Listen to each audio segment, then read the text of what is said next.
आजपासून कोपरी पूल जो आहे तो 8 दिवस बंद राहणार आहे। पूर्व पश्चिमेला जोडणारा जो सॅटिसचा आहे प्रकल्प, तो प्रकल्पाचा जे खांबावरती गर्डर टाकण्याचं काम सुरू होणार आहे। पाहू शकतो आपण सध्या कोपरी रेल्वे ब्रिजच्याच या ठिकाणी आहोत आणि याच ठिकाणी मोठमोठे जे ते गर्डर या ठिकाणी आणून ठेवण्यात आलेले आहे।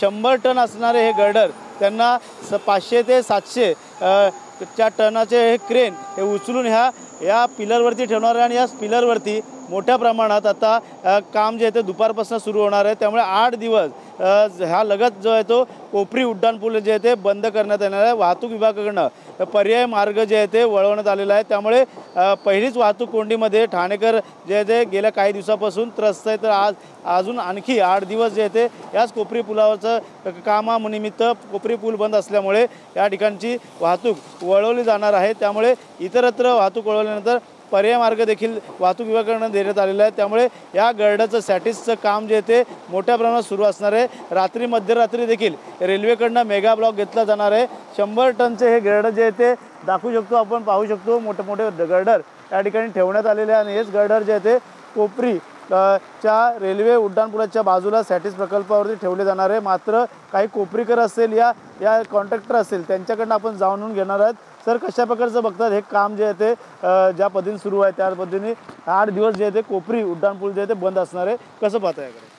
सर्वात महत्त्वाचा विषय असा आहे की ठाणा पूर्व हा जरी आपण ठाणा पूर्व कोपरी भाग समजत असलो तरीसुद्धा भारताची प्रथम ट्रेन जी आहे रेल्वे जी आहे ती मुंबई ते ठाणे धावली होती आणि ह्या ठाणे कोपरी पुलासाठी जो जुना मार्ग आहे सिडकोकडे येणारा आणि ह्या पुलासाठी तेव्हाच्या तत्कालीन एक नगरसेविका होती, त्यांनी त्यावेळेला आत्महत्या करण्याचा प्रयत्न केला होता की इथे पूल व्हावा म्हणून, असं इथलं स्थानिक नागरिक सांगतात।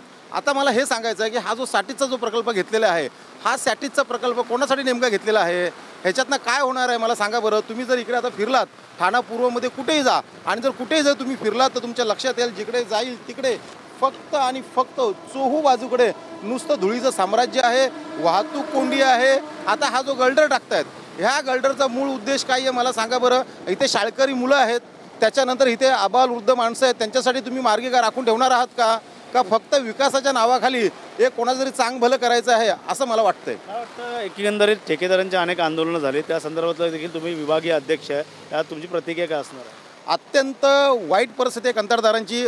हर्षल पाटलांना मी भावपूर्ण श्रद्धांजली अर्पण करतो। त्यांनी एक मराठी नवउद्योजक मृत्युमुखी पडलेला आहे, परंतु अजूनही सरकारला त्याच्या बाबतीमध्ये कुठलंही प्रेम नसताना उदांचं दिसून येते। मला ह्या सरकारला हेच सांगायचं आहे की आता हे कोपरी गर्डरचं काम सुरू आहे, उद्या असं नको व्हायला की ह्याला पण निधी जर अपुरा दिला तर हाही ते काम बंद करून टाकेल कंत्राटदार।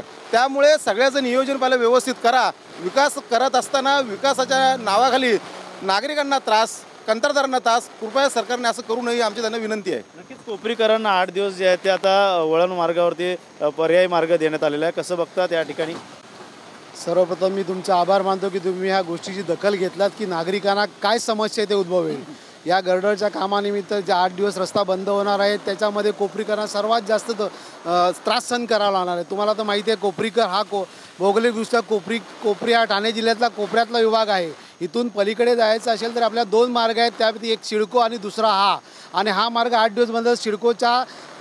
सिडकोला ठाणा कॉलेजच्या समोरची परिस्थिती तुम्हाला सांगायला नको, ती परिस्थिती 365 दिवस रहदारीने आणि ट्रॅफिकनी जाम असतात। सकाळी शाळेतले विद्यार्थी जातात, त्या विद्यार्थ्यांना प्रामुख्याने सकाळच्या शाळा ह्या आपल्या ठाणा जिल्ह्याला कोणती मोठी शाळा नाही, ज्यात नामांची शाळा आहे त्या पश्चिमेकडे असल्याने पालकांचा रोज त्या शाळेत मुलांना टाकण्याचा जास्तही असल्याने विद्यार्थी संख्या जाण्याची जास्त आहे। त्याचप्रमाणे इथले नागरिक जे दवाखाना इथे मुबलक दवाखाना, ज्येष्ठ नागरिकांसाठी दवाखान्याची व्यवस्था नाही। एखाद्या माणसाला मोठा काही प्रॉब्लेम उभरीत आला तर त्याला तिकडनं त्याच मार्गाने जावं लागेल। माझी सरकारला विनंती आहे की तुम्ही जो हा सॅटिस बांधतात, सॅटिस शहराचा विकास करावा, जरूर विकास करा, पण ते विकास करताना स्थानिक नागरिकांना त्रास होण्याची नोंद सरकारने घेणं गरजेचं आहे। जे एखादा रुग्ण, एखादा वयस्कर नागरिकाला जर हॉस्पिटलला न्यायचं असेल तर त्याला कशी त्याची नियोजन करणं गरजेचं आहे, कारण कोपरी हे फार कोपऱ्यात असल्याने जसे आमचे सहकारी बोलले कोपरीमध्ये सर्व धुळीचे कणच दिसतात, बाकी विकास काही दिसत नाही आहे।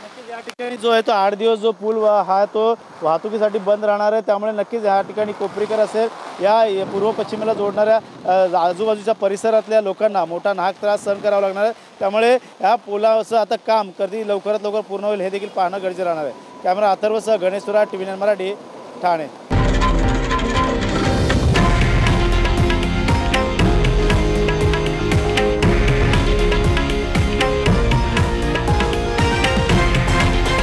हे आहे देशातील नंबर 1 न्यूज नेटवर्क आणि आपण पाहत आहात TV9 मराठी, एकमेव.